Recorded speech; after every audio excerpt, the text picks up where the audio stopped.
ওকে, আমরা এখন এই কোশ্চেনটার সমাধান শিখবো। এখানে দা লেখাটা একটু বোল্ড করে আছে, দা লেখাটা বোল্ড, টি এইচ ই তিনটা লেটার দিয়ে একটা ওয়ার্ড হয়েছে দা, দা লেখাটা বোল্ড, নেম লেখাটা বাঁকা, অফ লেখাটা স্বাভাবিক, আওয়ার লেখাটা স্বাভাবিক কিন্তু নিচে আন্ডারলাইন করে দেওয়া আছে, কান্ট্রি লেখাটা স্বাভাবিক কিন্তু মাঝখানে মাঝ বরাবর কাটে দেওয়া আছে। তারপরে লাইনটা ব্রেক দিয়ে দ্বিতীয় লাইন শুরু হয়েছে, ইস লেখাটা বাঁকা করে আছে।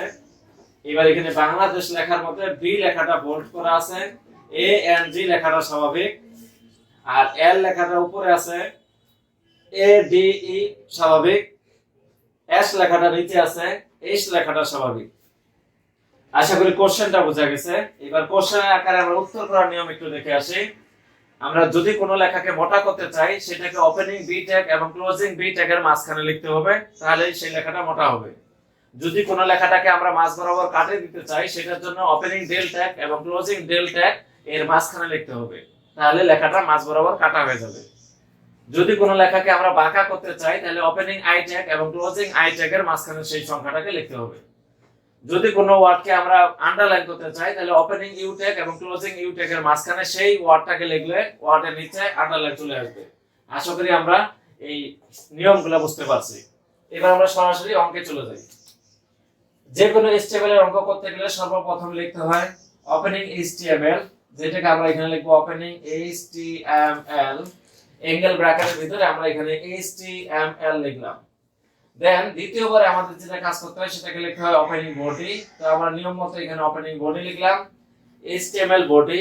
এরপরে এই অঙ্কগুলোকে এক ধরনের প্যারাগ্রাফ বলা হয়, যার কারণে আমরা এখানে ওপেনিং পি ট্যাগ লিখব।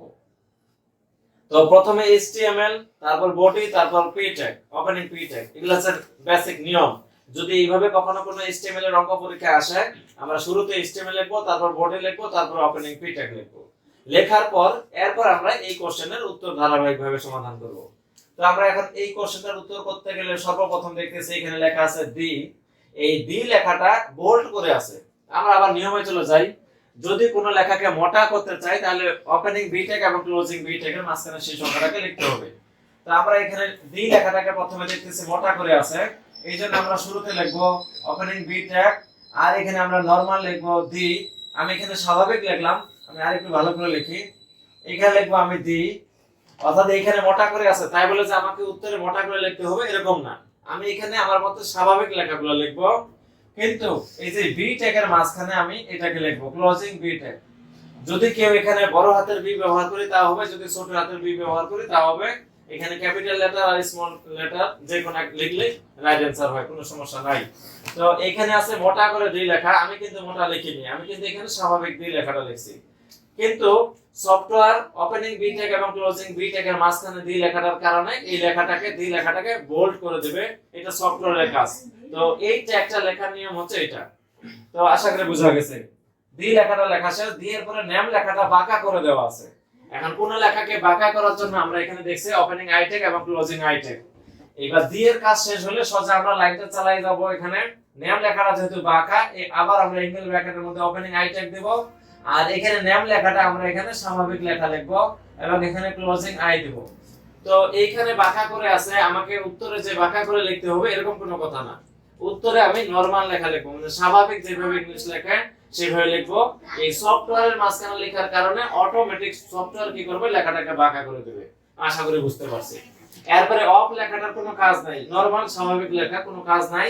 তো আমি এখানে অফ লেখাটাকে স্বাভাবিক লিখলাম। এরপর আওয়ার লেখাটা স্বাভাবিক কিন্তু আন্ডারলাইন করা আছে।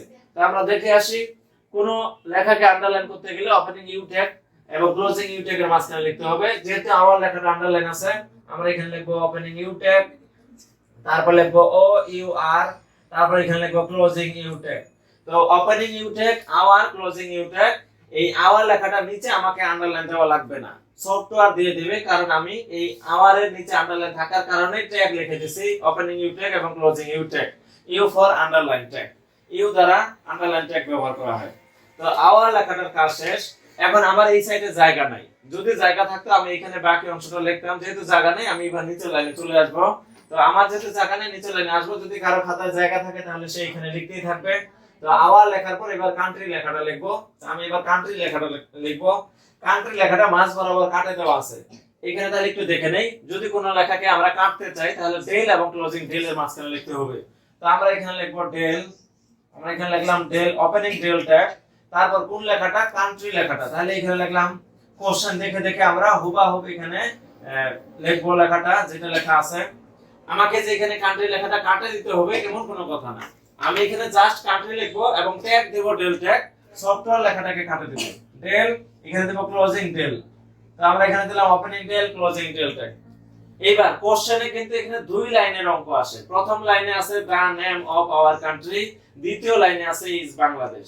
প্যারাগ্রাফের একটা নিয়ম কি, প্যারাগ্রাফের নিয়ম এক লাইন কাজ করে দ্বিতীয় লাইনে যদি যাই, এক লাইন শেষ করলে সাথে সাথে ব্রেক টেক দিতে হবে, প্রথম লাইন শেষ হওয়ার সাথে সাথে ব্রেক টেক দিতে হবে, তাহলে সফটওয়্যার বুঝে নেবে যে একটা লাইন শেষ। তো আমার যেহেতু এক লাইন শেষ হলো, এবার আমাকে ব্রেক টেক ব্যবহার করতে হবে।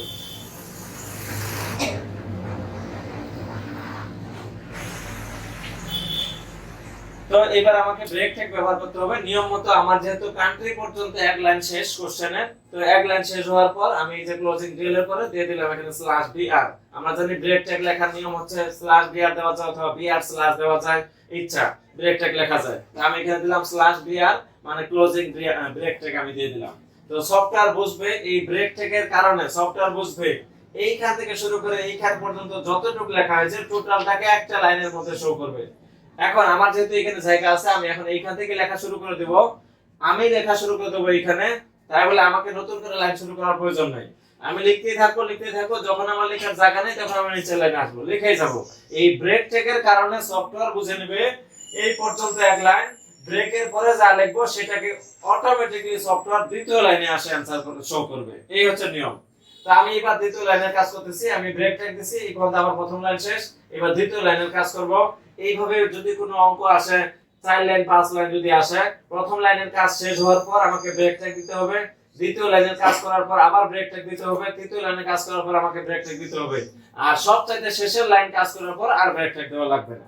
তাহলে ব্রেক টেক দেওয়ার মানে কি, ব্রেক টেক দেওয়ার মানে হচ্ছে এক লাইন কাজ করে আরেক লাইনে যাওয়ার পূর্বে ব্রেক টেক দিতে হয়। তো আশা করি সবাই বুঝতে পারছি।